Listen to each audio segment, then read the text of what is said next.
Hi, అందరికీ నమస్కారం. మీకు స్టఫ్డ్ పరాటా అంటే ఇష్టమా? ఆఫ్ కోర్స్ మీరు ఎస్ అంటారని నాకు తెలుసు. గెస్ చేయండి, మా ఇంట్లో ఈరోజు ఏం స్టఫ్డ్ పరాటా చేస్తున్నామో. మా ఇంట్లో అందరికీ చాలా ఇష్టం. మీకు కూడా నచ్చాలంటే ఒక్కసారైనా చేసి చూస్తే తెలుస్తుంది దాని రుచి ఏంటో. ఇప్పుడు అర్థమైంది కదా, మూలీ పరాటా చేశాను ఈరోజు. ఎన్ని రోజుల నుంచి అనుకుంటే ఈరోజు కుదిరింది. ఇలా ముల్లంగిని తురిమి ఉప్పు వేసి కాసేపు ఉంచితే, ఒక 15 మినిట్స్ కనీసం ఉంచితే అందులో నీళ్ళన్నీ ఊరిపోతాయి.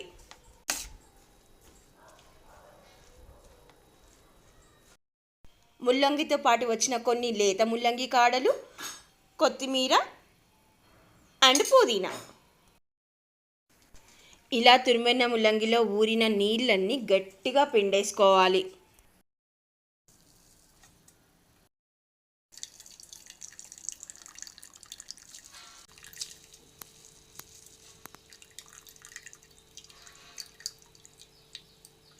ఇలా ముల్లంగి పిండగా వచ్చిన నీళ్ళన్నింటినీ వేస్ట్ చేయకుండా పిండి కలుపుకోవడానికి వాడుకోవచ్చు. నేను ఇంట్లో పరాటా చేసిన, భక్ష్యాలు చేసిన మైదా పిండి వాడను, గోధుమ పిండి మాత్రమే వాడతాను. పిండిలో కాస్త ఉప్పు వేసుకోవడం వల్ల చప్పచప్పగా ఉండకుండా ఉంటుంది. అలాగే నెయ్యి కానీ నూనె కానీ వేసుకోవచ్చు. నేను కాస్త ఆవు నెయ్యి వాడుకున్నాను.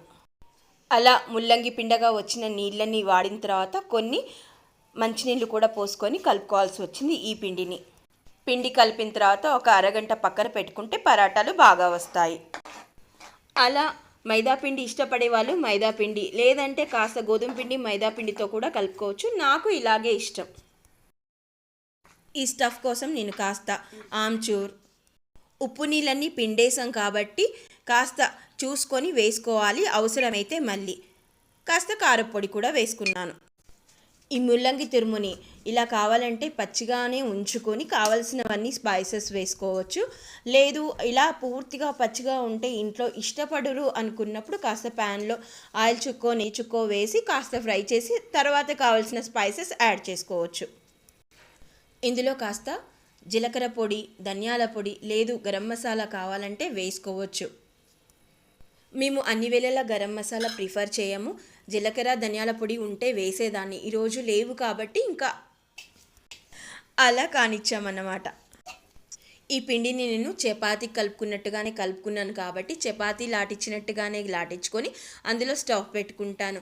లేదు మనకి భక్షాలు చేసినట్టుగా ఆయిల్ వేసి కవర్ మీద చేస్తారు కదా, అలా అలవాటున్న వాళ్ళు అలా కూడా స్ప్రెడ్ చేసుకోవచ్చు. అన్నట్టు నేను భక్షాలు కూడా ఇలాగే చేస్తాను.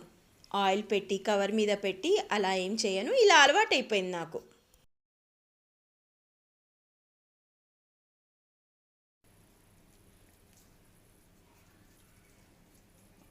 ఈ మూలి పరాటా మొదటిసారి నేను వాచెఫ్ గారి వీడియో చూసి చేశాను.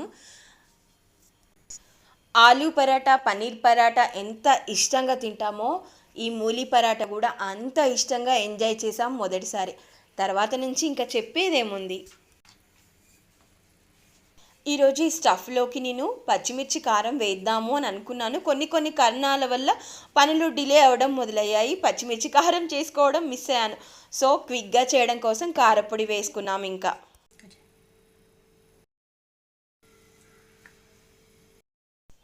చెప్పాలంటే వీటిని ఆయిల్ కంటే నెయ్యి వేసి కాల్చుకుంటేనే ఆహా అన్నట్టుగా ఉంటాయి. అయితే ఎవరి అలవాటు వారికి కదా. చూస్తూ ఉండండి, మేము నెయ్యితో కాల్చుకున్నాము ఈ పరాటాలని. అయితే ముందు నుంచి వీడియోలో నేను స్టఫ్డ్ పరాటా అని చెప్తున్నాను కాబట్టి ఈ ప్రాసెస్ అంతా. లేదు అంటే తురిమిన ముల్లంగిని అలా పిండిలో వేసుకొని కావలసిన స్పైసెస్ వేసుకొని చక్కగా కలుపుకొని కూడా చేసుకోవచ్చు. అప్పుడు తురిమిన ముల్లంగిని ఉప్పు వేసి కాసేపు పక్కకు పెట్టాల్సిన అవసరం లేదు. ఏవైతే వాటర్ వస్తాయో పిండిలోకే వస్తాయి. చూసుకుంటూ కొంచెం కొంచెం నీళ్ళు వేసుకొని కలుపుకోవాలి. ఇలా కారపొడి వేయడం వల్ల చూడగానే క్యారెట్ పరాటా అనిపిస్తుంది. ఒకవేళ క్యారెట్ పరాటా చేయాలన్న ప్రొసీజర్ ఇదే. మేము క్యారెట్ పరాటా ఎక్కువగా స్టఫ్డ్ కంటే పిండిలోనే కలిపేసి చేస్తాము. అలా చిన్నప్పటి నుంచి పిల్లలకి ఇష్టం, సో అలవాటైపోయింది. మంట ఫుల్ మంట పెట్టి కాల్చుకోండి, అప్పుడే బాగా వస్తాయి. మేము లంచ్లోకి ఇదే తిన్నాము అండ్ డిన్నర్లోకి కూడా ఈరోజు ఇదే. చందుకి ఆఫీస్కి బాక్స్కి కూడా ఇదే పెట్టించాను. అయితే ఒక్కొక్కసారి తనకి రీహీట్ చేసుకోవడం కుదరదు అని చెప్పేసి తనకి ఆఫీస్కి చేసిన మటుకి ఆయిల్ వేసి చేసిచ్చాను. అక్కడ వాళ్ళకి కావాలంటే రీహీట్ చేసుకోవడానికి అవెన్స్ ఉంటాయి, బట్ చందు ప్రిఫర్డ్. ఇక ఇవి ఇంట్లోకి వేడిగా చేయగానే తినేస్తాం కాబట్టి చక్కగా నెయ్యితో ఇంకా ఇవి రెడీ, తినడమే ఆలస్యం. వీటికి కాంబినేషన్గా పచ్చడి, పెరుగు, రైతా. మేము ఈరోజు పెరుగుతో ఇలా 1 బైట్ కావాలా చేసుకోండి, తినండి. Thank you for watching. Okay, tata, bye bye.